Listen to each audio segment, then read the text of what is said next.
अजून 20 वर्ष तरी आमची अजून काही सुटका नाही. आता त्याच्या आधीच आम्ही रूपच्या मागे.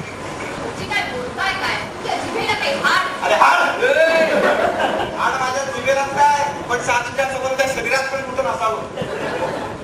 माझ्या चलतो सावकाश झाले.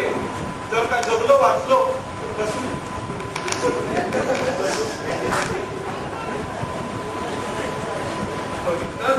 बघितलं आपल्या सासूवर किती आशावादी झालाय तो. आता आमची सासू आली की मला इथेच कुठेतरी भट्टी टाकावी लागणार आहे. जाऊ दे, 4 दिवस उघड्यावरच पडतो. 4 दिवस कुठल्या तरी मित्राकडे जाऊन पडतो आणि यावेळी सासवा नसलेले मित्र जोडतो.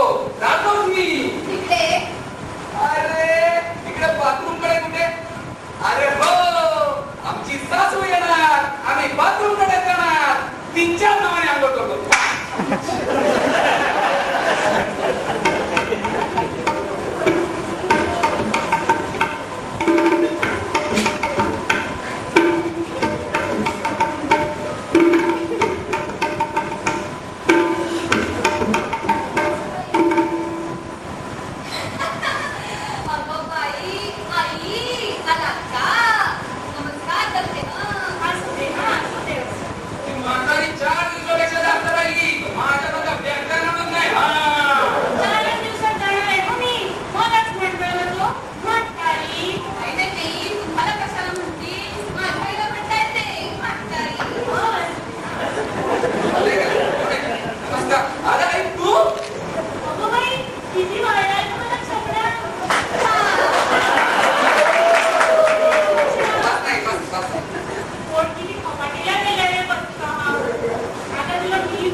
मला माझ्या आईबद्दल जे वाटतं तेच तुला तुझ्या आईबद्दल वाटतं. I agri.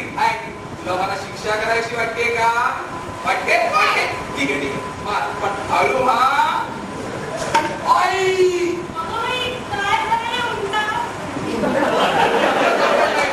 आता माझं काही खरं नाही.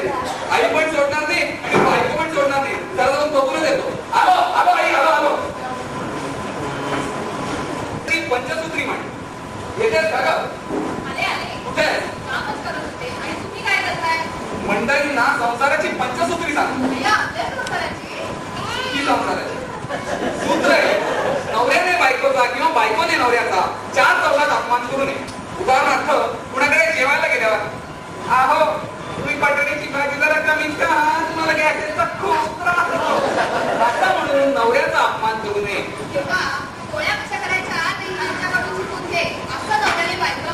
सूत्र तुम्हा नवऱ्या लोकांना घरातलं काही एक काम करता येत नाही असं बायकोने कधीही म्हणू नये. किमान नवऱ्यात स्वयंपाकघरातल्या सुरीनं नवऱ्याचं बोट टाकून रक्त भळा वाहत असताना तरी. बायको बरोबर फिरायला गेल्यावर नवऱ्याने शक्यतो बायकोकडेच लक्ष द्यावे. मला शक्य आहे. सूत्राच्या पिकनिकला गेल्यावर कमरे एवढ्या पाण्यात उतरल्यावर बायकोने काठावरून, आहो बुडाल, तुम्हाला ज्योतिषाने पाणी बघून धोका सांगितलाय, आगा बाई नवऱ्याचा 4 चौघात पाणी शाळा, आजारपण, वाढदिवस, पालक दिन या जातीने लक्ष द्यावं. हो,